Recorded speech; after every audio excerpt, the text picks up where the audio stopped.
Good morning, everyone, and welcome to today's edition of the Daily Stand-Up. Without any further ado, let's get started. I'm Lee Henson, president and founder of AgileDad, and I'm so happy to be talking with you about some of these foundational principles this week, getting back to basics so we can get our head around those so that we can share with others and help them understand the basics so that we can better broaden and expand our knowledge of advanced Agile principles to come.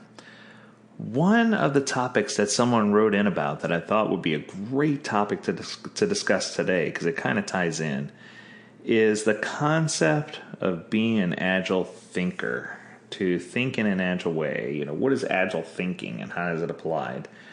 And, the easiest way for me to explain this is to talk about the opposite for a moment. When someone is not an agile thinker, one of the things they are is they're a heavy planner. And it's not to say that sometimes planning's not appropriate. My wife loves to plan for vacations. That's a good example of an aptitude where without that planning, we would certainly be in a position, or I should say in less of a position, to be able to better enjoy our time away from home. So I think that there's a time and a place for planning, and there's a time and a place for getting things figured out, to the T, and making sure that you have all of your engagements planned in such a way that it's easy to function and you'll get the most enjoyable experience out of them. That, in turn, makes perfect sense. The question becomes, what is agile thinking and how does that apply?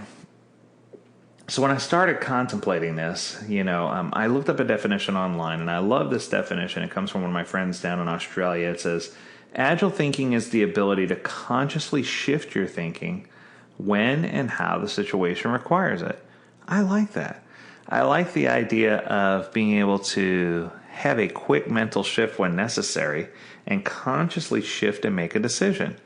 And, I often tell people in my Scrum Master classes, I say, there's only one thing worse than having some direction, and that's having no direction. And there's only one thing worse than having no direction, and that's one direction. The band, they're terrible. No, really. But I think that agile thought process helps us to really better understand where we are right now and what we could be doing to pivot. And I know it sounds crazy, but good, strong agile coaches are almost always looking for ways to pivot. They're looking for what's coming next. And I think that if you have the ability to shift the way you think to achieve upcoming workplace goals, it's going to help you to be a better agile thinker and to really drive products and services in a direction that makes sense. And I think that sometimes people are not conscious about how they do this agile thinking, and they're not careful to make certain that they are keeping teams happy and stakeholders happy while they're making these shifts. And oftentimes these shifts could be considered more of a knee-jerk reaction. So I think it's important for us to not let it be a knee-jerk reaction and to really, understand how we're thinking. There was a blog post by a gentleman named Michael Morgan, and I didn't ask permission, but I'm going to share a piece from it. And he talks about the 4 thinking styles that are represented by a model called the whole brain. He talks about analytical thinking, experimental thinking, relational thinking, and structural thinking. And the structural to relational thinking are what he calls concrete mode. The experimental to relational is the intuitive mode. The analytical to experimental is the abstract mode. And the structural to analytical is what he calls the rational mode. And I think that it's interesting because when we do break down things into 4 quadrants, there is certainly a quadrant for analyzing, making sure that we're focused on outcomes and not outputs. What do we see is that we're going to focus on this sprint, this quarter, this year.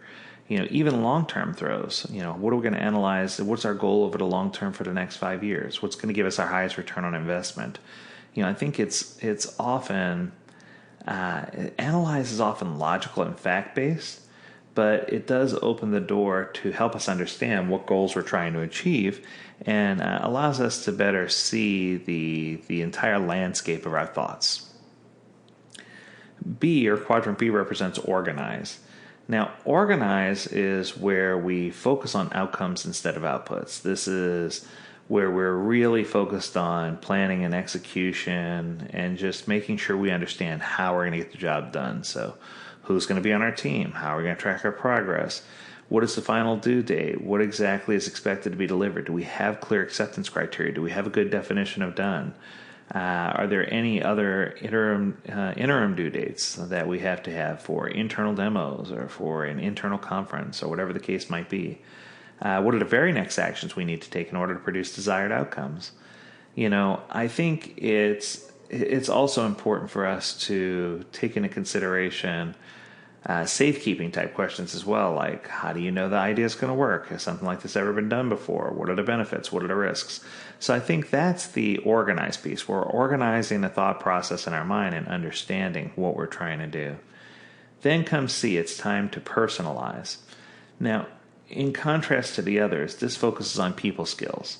So this is where we start talking about emotional skills and engaging in positive ways, and making sure that we are comfortable doing the work and creating an environment of psychological safety before everything is ever attacked.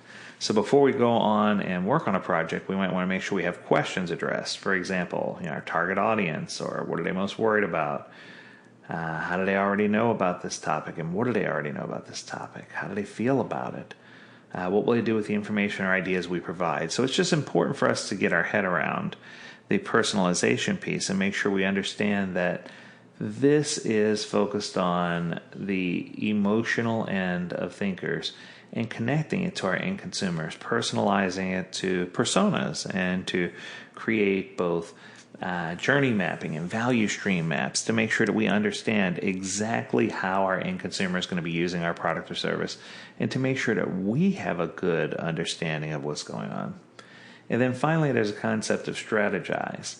And this is where it's about innovation, seeing the big picture, understanding things at a big level. And then once you understand the big level, then once you're done with analysis and understanding everything at a big level, this is strategizing to really execute on what you decide to do. So this is taking all of that large level thinking and broadening it, or I should say narrowing it down to a strategy that's executable. So oftentimes you'll ask yourself, why are we doing this? What would happen if we tried doing it a different way? Is this truly a new idea? Is this something that we're excited about? Can we visualize what the end result will be? How can we visualize and achieve our goal? What are connections between ideas we're considering, and how do we combine them? So this is where you're really just leveraging what you know and really thinking it through and strategizing how you're going to get it done. I think the whole key here is that you're leveraging all four pieces to get something done. So it's important for you to cognitively think about things and ask yourself, pause and ask yourself, what kind of thinking is most appropriate for what you're trying to do? If you consciously choose, whether you're supposed to be analyzing, organizing, personalizing, or strategizing when solving a problem, you can walk through and you can decide which one's going to work best for you. And it just makes a whole lot more sense once you understand what those are. The second is to make sure you allow time for thinking and allow space for thinking. Create at least a minimal amount of time throughout your day where you can ask yourself questions and figure out where you are and where you should be. And then finally, make sure you're seeking outside perspectives. Ask for feedback, figure out how things work. Make sure you're on the same wavelength as the person you're trying to work with. It's important for you to really gain a good understanding. And having worked with Richard Branson in the past, I love this quote from Richard, and they brought it up here in this article. It says, "My ability to listen to others and other people and accept it when their suggestions are better than mine has been useful during my 40 years in business. I'm never too proud to admit that I'm wrong or take action when other suggestions are better."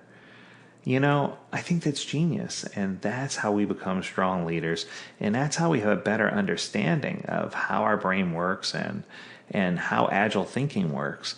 And I think that once you have your head around how to think in a more agile mindset, it's going to help you to be more successful in many things that you do.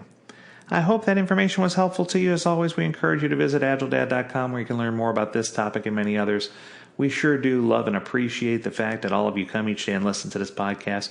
We encourage you to submit ideas for future episodes to learn more at AgileDad.com. Until next time, stay healthy, stay well, and stay agile, my friends. Do take care.